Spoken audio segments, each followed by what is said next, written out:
3 étapes nécessaires pour accéder à ton premier emploi. Je t'explique tout dans cette vidéo. Alors déjà, si c'est la première fois que tu me découvres, moi c'est Reginald Ndekon. Je suis entrepreneur web et également formateur.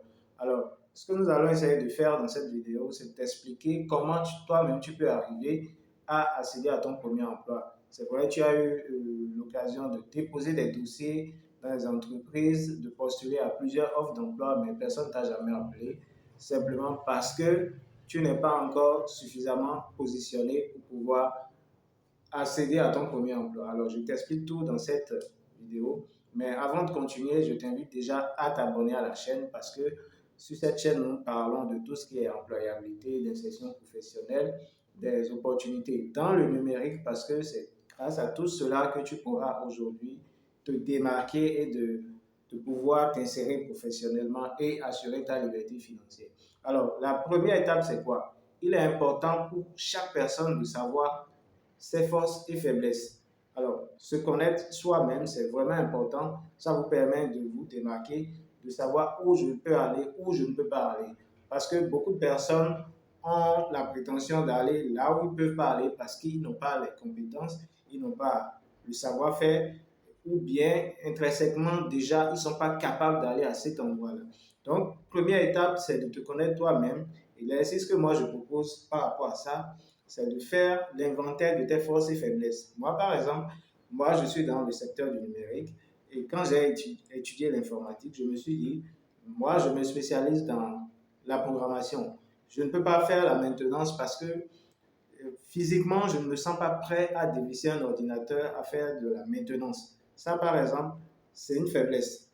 Mais je me vois plus apte dans la programmation. Ça, c'est un exemple. Donc, il est important de pouvoir connaître ses forces et faiblesses. Donc, ça, c'est la première étape. Deuxième étape, c'est déjà de faire le point de tes connaissances. Faire le point de tes connaissances, c'est quoi? C'est-à-dire, vous êtes allé à l'école, qu'est-ce que vous avez appris à l'école?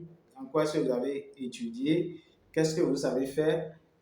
Qu'est-ce que vous avez fait comme formation à l'université? Qu'est-ce que vous avez fait également comme formation complémentaire? Quelles sont vos aptitudes en informatique? Est-ce que vous maîtrisez par exemple des logiciels comme Photoshop par exemple? Plein d'autres choses. Donc, c'est de faire le point. C'est de faire le point de ses compétences, de ce que vous savez faire.